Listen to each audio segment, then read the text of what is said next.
So this week, Deline and I watched the animation David. We watched it with our kids. Deline's sister Lunas is visiting us, so the kids made sure that she also watched it. So she's also on the same page. It's a really good movie, partially because it was made in South Africa, or we contributed. Ek moes dit 'n groot bydrae aan die fliek gehad. En dit gaan oor Dawid se storie. 1 Samuel 16 to 1 Samuel 30, where David was anointed king after Saul, and then this whole little animation is the story of how David became king. And it depicts this story actually quite accurately. There were some stages where they asked me, what about this? And I'm like, is this so seker of dit in die story, in die actual story was nie. Toe ek nou later die actual story gaan lees, sien ek nee, dit is actually daar. Dit is nou net ingedruk in 'n uur. Al die hoofstukke. So dit is korter en vol vinniger op mekaar. Now the part that actually got my attention was the way they depicted King Saul. And in this little animation, King Saul has got these visions. Do you remember when he became, when the Holy Spirit left him and he was troubled by this other spirit? And we read that in our Bible. Now in the movie, they depict Saul as getting visions about the Amalekites in those spells. You just see these Amalekites around him. I know that's not in our Bibles, but I think the Bible tells us that the Amalekites is the very reason why Saul lost his kingdom. His disobedience to God in that story, and the fact that Saul lost everything because of the Amalekites. So it actually stays true to that fact that they had a part to play in his story. So ek wil vanoggend praat oor hierdie deel. Die titel vir vanoggend is Hoekom moet ek gehoorsaam wees aan God? Why should I obey God? And I think the go-to chapter for obedience to God is 1 Samuel chapter 15. That's probably the best story to go to for obedience. Now to Christians like us this morning, it might seem to be a silly question. Why should I obey God? Obviously we obey God because He's God.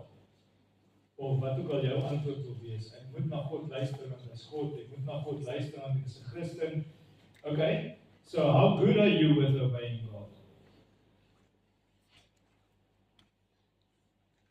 If you say, yes, I am obviously obeying God, how good are you? Ek het dit te doen, ek gaan weer doen. Geef jouself 'n punt by 10. Ek weet, as almal gee jouself so 8, 9 uit 10. Jy sal nou nie hier publiek kom doen nie. Hier publiek sal jy in jou openbaar sal jy nou beskeie wees en sê so 7 uit 10. 7 uit 10. But in my heart, I think I'm a 9. Or a 9.5. We are the same people as the people that lived in the Old Testament. We also feel like, we kept all the important commandments. We kept all the ones that do not murder, do not steal. We keep those.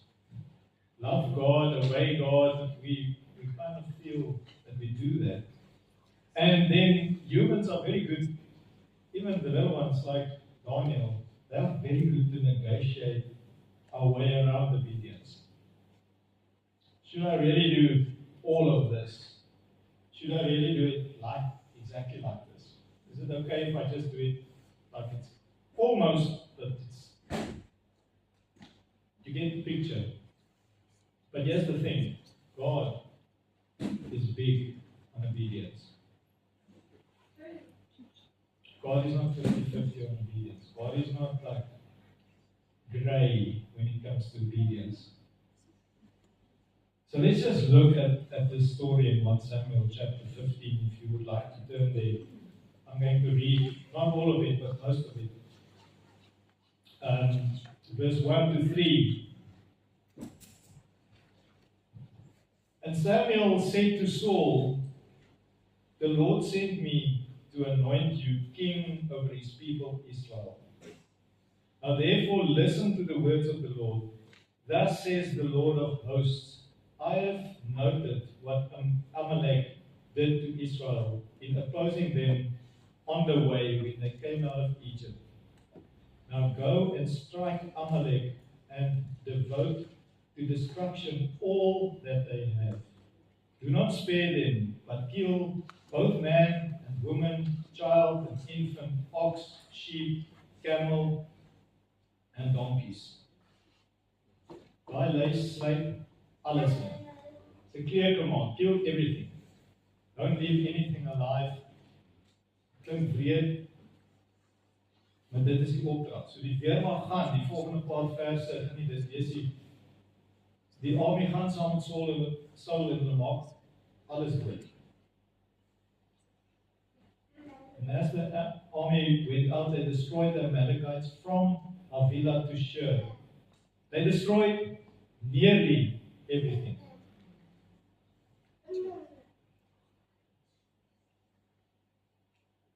Alles wat sleg was, alles wat waardeloos was, insluitende die mense het hulle verwoes, maar hulle het gehou die beste en die koning Agag. That's why I say they nearly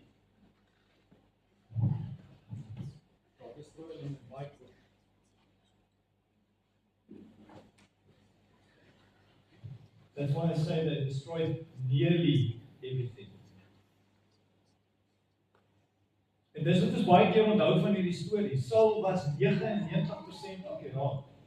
Hy het 99% van wat God gesê het gedoen. Hy het net die koning lewendig gehou en van die beste beeste.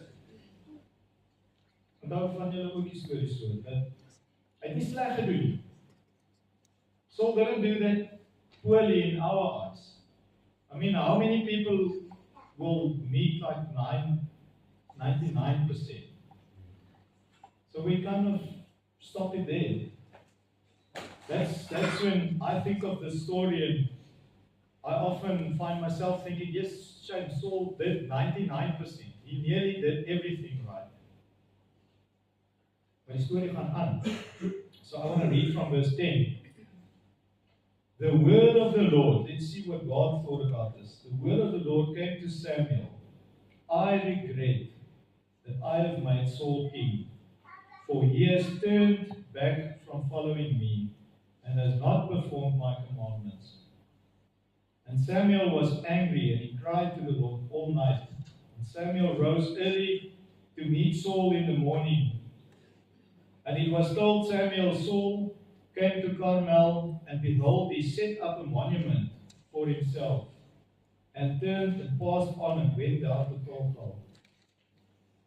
And Samuel came to Saul, and Saul said to him, Blessed be you to the Lord. I have performed the commandment of the Lord. And Samuel said, What then is the bleating of the sheep in my ears, and the lowing of the oxen that I hear?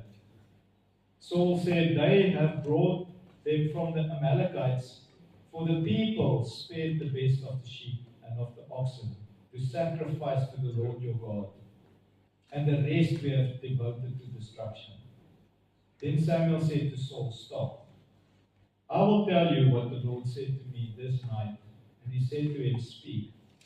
And Samuel said, Though you are little in your own eyes, are you not the head of the tribes of Israel?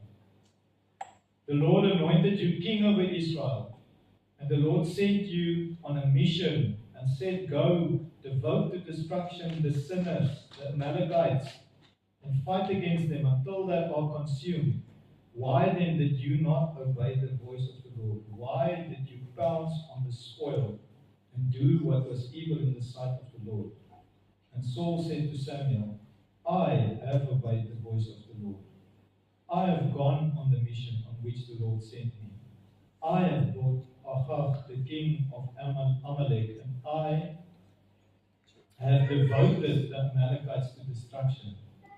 But the people took the spoil of the sheep and the oxen, the best of the things devoted to destruction, to sacrifice to the Lord. your God in Gilgal. Saul is not on the same page as Samuel and God.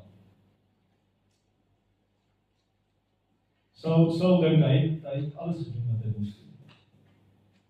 Trouwens, as Samuel hom konfronteer, dan sê hy nee. Nee, wag so 'n bietjie. Ek het alles gedoen. Ek het gegaan en ek het alles gedoen. Maar hierdie mense wat saam met my was, hulle het nou die skape en die beeste saam teruggebring. En hierdie koning is nog ook hier tussen ons, maar the best part is we didn't even bring it for ourselves, we bring it to sacrifice it to God. So this is how Saul is defending himself. And you can already hear the difference. Every time anyone came to David and said, David, this is what you did, he was on his face, on his knees before God and saying, I have sinned, I have wronged. When Samuel comes to Saul, he says, I did nothing wrong. I did everything that was asked of me. He justified what he did. And I think it's just human nature. You and I always justify our actions. Why we couldn't do it, or why we couldn't do all of it, or why we just did some of it, or anyone who ever had children in their house or were children in someone else's home when you were young, you will remember that it's always, I couldn't wash the car because the tankstring was weg, of ek het nie seep gehad nie, of was dit altyd 'n verskoning. Hoekom ek nou nie presies dit kon doen wat ek nou moes gedoen het. Nou nie julle wat hier sit nie, maar hipoteties gesproke, ander kinders of ander mense se kinders. Now, because we cannot see God, this is even easier with God. Because it's not like I see God standing in front of me, telling me, this is what you should do. It's difficult if someone stands in front of you to confront them and say, sorry, ek het nie gedoen wat jy gevra het nie. Maar hier staan Warren, hy het vir my gevra om te doen, nou sê ek vir hom, sorry, ek het nou nie dit gedoen nie. And that's, I think, why we slip up and why obedience to God becomes difficult, because we can't see God physically. He's here, but we can't see him. And the people, Saul was afraid of the people. We are afraid of what people might think. I want to do what God said, but what will the people say? I want to follow this, but the people might think different. What will the people say? Wat gaan die mense sê? Nou hierdie. And Saul felt he did exactly what he was told. I did what I thought I should do. I only kept the best for sacrifice. Just do it the way you think. Don't do it the way God wanted. And often we give ourselves the permission to do it our way. I'm going to follow God my way. En selfs in kerk besluit ons as kerk besluit, dis hoe ons die Here gaan volg.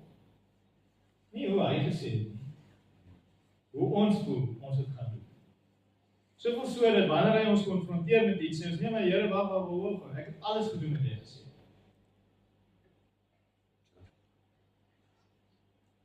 And then the victory statue.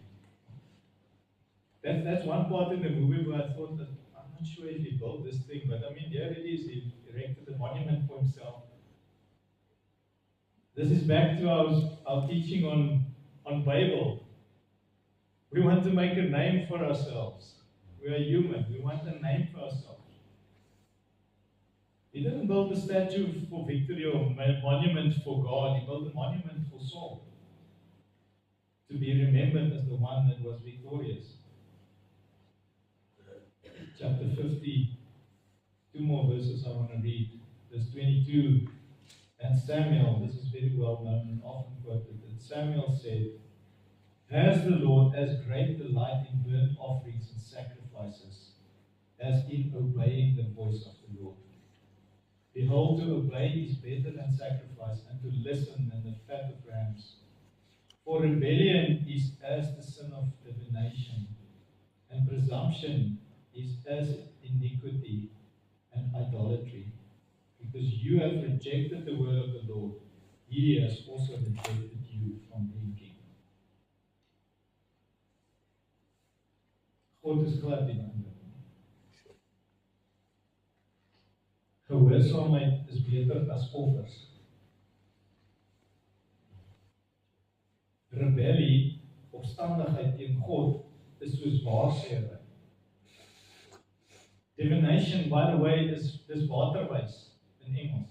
They divine water.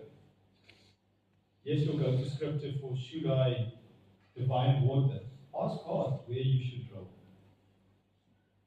I have a long testimony about this, which I might share one day. But God said, divination, trusting in instruments and words and things of people,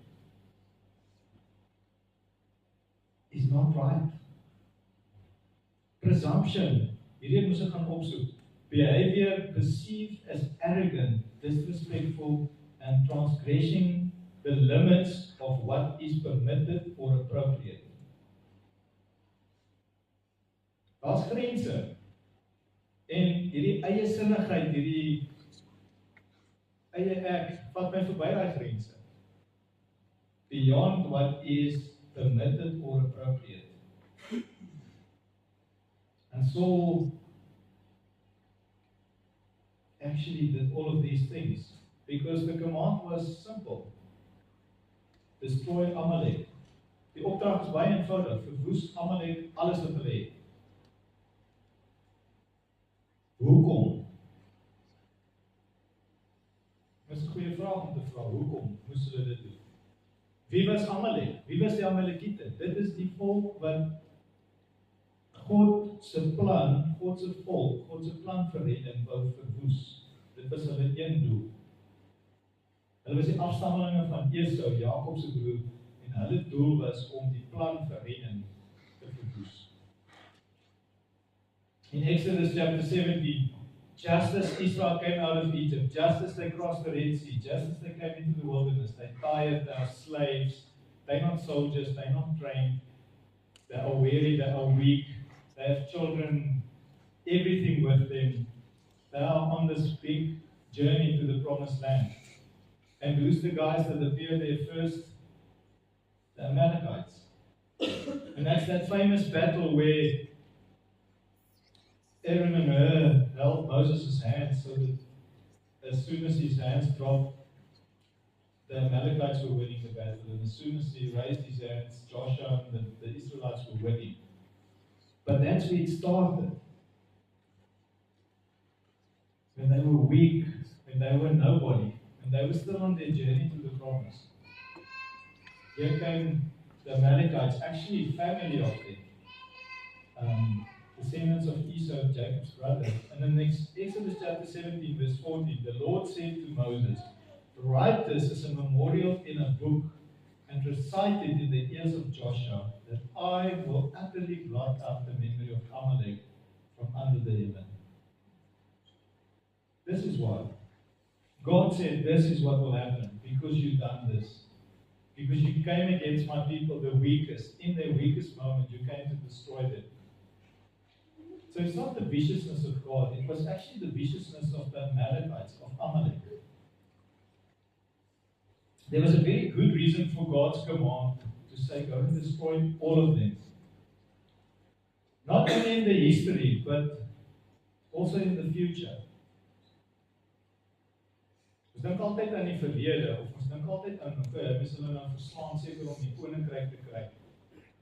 Maar ek wil vir julle wys dat hierdie het ook impak op sy toekoms gehad. Because in 2 Samuel chapter 1, we read how David received the message that Saul died. Saul and Jonathan died on Mount Gilboa, and there was a young man who came with the message, and he said, I found them dead. And David says, how do you know that they're dead?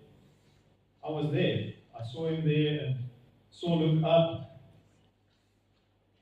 en Saul vra vir my, wie is jy? En ek antwoord hom, ek is 'n Amalekiet. Toe sê Saul, maak my dood voor my vyand my kry. Saul is killed by the very one he had to kill. And so it must be that Saul left more than King Agag because Samuel killed him. But here's another Amalekite. And then in King David, in the story, in the animation, in 1 Samuel 30, there's proof that Saul didn't kill all the Amalekites. You see, he wasn't close to 99% accurate in what he did and how he obeyed. Because David and his followers, they stayed in Ziklag, and while they were out on battle, actually with the men, guess who came and took all the women and children and all the animals? The Bible says the Amalekites came. And they destroyed Ziklag. And they captured all that David and his men had and took it away. The disobedience escalated. There were more things not done than done by Saul. If you just, we're still in Samuel. We're still in 1 Samuel. It's a couple of years later. Here's a big army of the Amalekites. So you could not have left just 1 or 2 people alive. God did not give Saul a random task or a test. This was something God said to Moses. This has to be done. You have to do this. Write it to Joshua. Write it to one day. Obviously, when they are strong enough and big enough as a nation, when you have an army big enough, you need to go and destroy Amalek. Saul, you are now king. You have the whole of Israel at your command. Your first thing is go and destroy Amalek. But I want to show you the effect of disobedience to God. Kan ek dit doen? As niemand staat er lang, dan stop ek hier. Amalek, the first effect of disobedience, Amalek killed Saul. God said to Saul, you go and kill them, and the very thing that he didn't do came and killed him. Our disobedience gets us. Do not allow sin to stay in the dark. Do not allow that thing that you know you must do, or that thing that you know you must not do. Don't allow that thing to stay there. That's disobedience. That thing you know God told you, or you just know that you have to come clean. As daai ding in jou hart, jy weet net, die ding moenie wees nie. As hy ding in jou lewe, jy weet, hierdie is nie deel van wie ek is nie. Dit moenie so wees nie. Die Here hoef nie in jou in 'n droom te verskyn nie. Die Here hoef nie 'n engel na jou te stuur nie. Jy weet in jou hart, hierdie ding moet ek nie doen nie. Jy is besig wees met hierdie goed nie. Be careful. Because our disobedience gets to us. Do not let it slide. Come clean. You have to come clean. Dit gaan nie oor Amalek nie. Hierdie storie is nie in die Bybel oor die Amalekiete nie. Dit gaan oor gehoorsaam wees aan God. This story is a reminder about obedience, not about nations against nations. So that's the first thing. Our disobedience gets to us. Our disobedience, sin. What's the ultimate goal of sin? Is to kill us. Is to have us dead in eternity away from God. That's sin's ultimate goal. So God se plan is hy wil ons almal by hom hê. Sy plan met Jesus is ek gee vir julle weg tot my. Wat Satan se plan is bly in sonde. Bly weg van God. Kom saam met my na die ewige vuur toe weg van God. So that's the first thing. Don't let sin catch up with you. Don't allow disobedience to keep you chained to your sin. The second thing is Amalek harassed a lot of other people. So sometimes my disobedience has an effect on other people. Ek dink dit gaan nie oor my want dis mos maar ons lewe. So dit gaan nie oor my, maar dit gaan nie net oor my nie. Wat ek doen het ook 'n effek op my kinders. En my kleinkinders. En die mense om my. En later I've mentioned that we see David and his family and his men's families in 1 Samuel chapter 30. They actually went through what they went through because of Saul's disobedience. If Saul obeyed, there were no Amalekites left to do to them what they did to them. Most of you know the story of Queen Esther and the Uncle Mordecai. And we quote, "You were born for a time such as this," from that book of Esther. But the plan to kill all the Jews was invented by Haman. And Haman, who was he? He was an Agagite. And now we read, he was an Agagite, and we skip over it because there's no Agagites nowhere else in the Bible. And the nation of the Amalekites was destroyed in 1 Chronicles chapter 4, verse 42 and 43. The tribe of Simeon went and they killed all the Amalekites. So what God said will happen, happened. In 1 Chronicles chapter 4, verse 42 to 43, you can go and read that. So Haman, who is he? Well, Agagite is the descendants of King Agag of the Amalekites. His lineage were called the Agagites. So in Chronicles, they killed nearly everyone, once again, the whole nation. There were no nation of the Amalekites left, but there was some of this lineage. Haman is the last Agagite, or the last Amalekite linked to Esau that we read about in our Bibles. And he was the one who said, let's kill all the Jews, everywhere, the whole world. So, the story is not about the Amalekites. The story is about the price of disobedience to God. En ek en jy kan nie altyd daai prys uitwerk nie. Ons kan nie altyd uitwerk, ja, dit gaan nie tot hier nie. Esther, we read the whole story of Amalek from Exodus 17 up to 1 Chronicles 4 and then Esther. We see that this story was supposed to stop in 1 Samuel 50. Now, when they killed all of them in Chronicles, that was 350 years later. Guess what? Esther was 500 plus years later. So one act of disobedience for the next 500 years, the Jews was nearly destroyed several times by the Amalekites because of one act of disobedience. Amalek is net 'n duidelike fisiese voorbeeld wat jy kan volg deur jou Bybel. Jy kan soos gaan en sê, waar kom hy voor? Hoe ver het hierdie ongehoorsaamheid gegaan? We underestimate the power of just disobedience and how far it can go. Some think it's just a small thing. It's just a small deviation of the command God gave. And it's not that Saul is this super bad person. We do the same thing. I'm just going to deviate from God's word just this little bit. And it might cost you the next 500 years. So that includes your children and their children's children, and to the thousand generations of those who hate me, who don't do what I say. 1 Samuel 15:22. Is daar vir die Here vreugde en brandoffers en maaltydoffers, soos in die gehoorsaamheid aan die stem van die Here?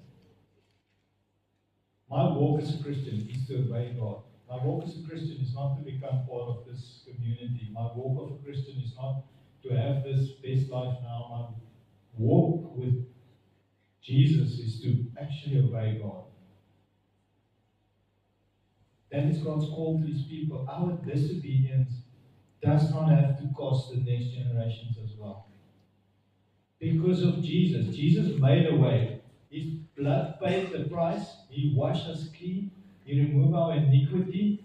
He take away my disobedience. but I need to be like David, not like Saul. I need to come clean.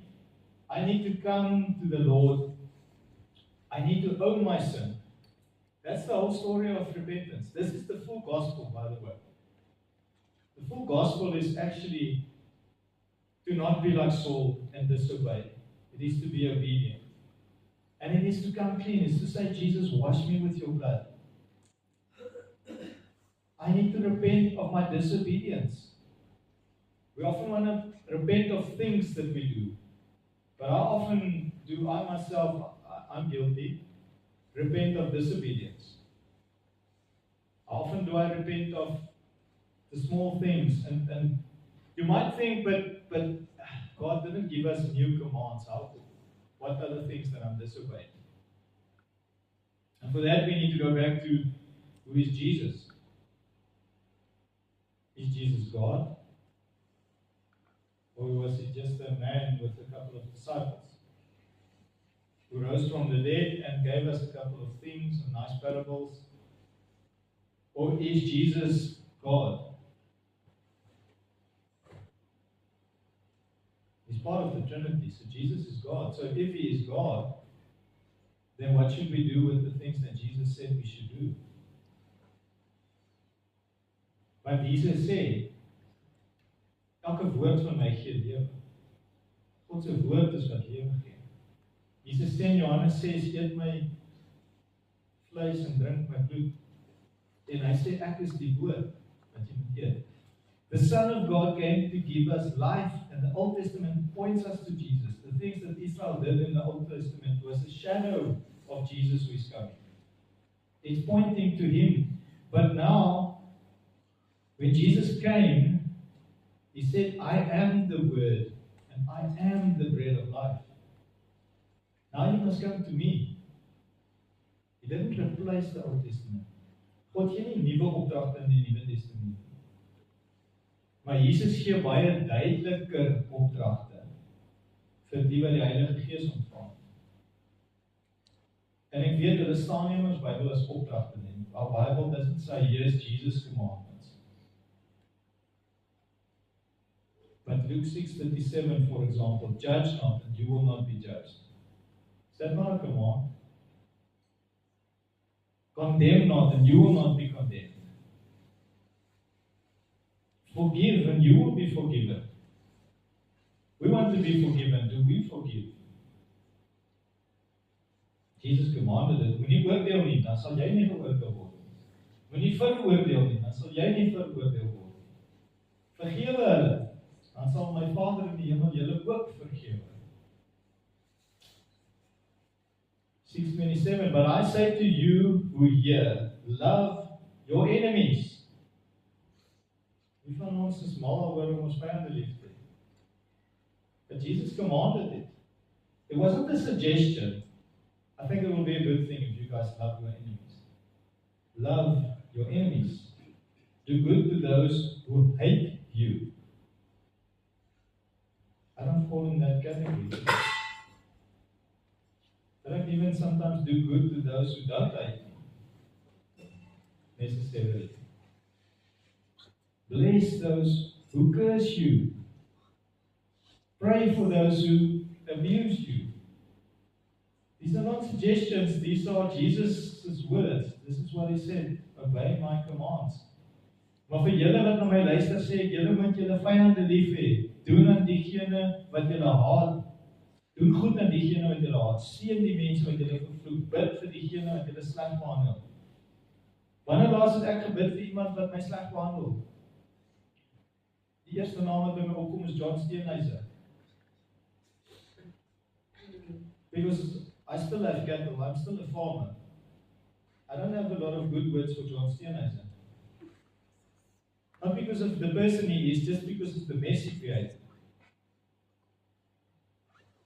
Maybe we must send him a link of the sermon, but I think the thing is, can I really go before God and pray for him? That's what Jesus asked of me as a farmer. And you in another industry, that's what he asks of you. Minister of Health or whatever. You have a thing with, it is not to bless those who bless us, it is actually to go and pray for those who is doing the wrong things that has an impact on us. And that is obedience. This is a wrestle inside all of us between what God wants me to do, the things Jesus said, and the things I want to do, and the things where I want to justify why I'm not going to do what Jesus said. I've lost many cattle. I haven't, but some people have. I've lost my whole business because of import tax, or I've lost my whole business because of whatever. I'm not going to forgive them. I'm going to keep them accountable. That's just how we are wired as humans. But Jesus said, no, you are different. As a church, reading through our New Testament at the moment, there's still there's still more than half of the New Testament left, but it's for us as a church to say, we as a church, we want to see what Jesus asked of us. And on a Wednesday night, we want to wrestle with Scripture and say, okay, but how do we now do this? How do we do this? And how do we keep each other accountable to say, I know it's tough, but Jesus asked this of us.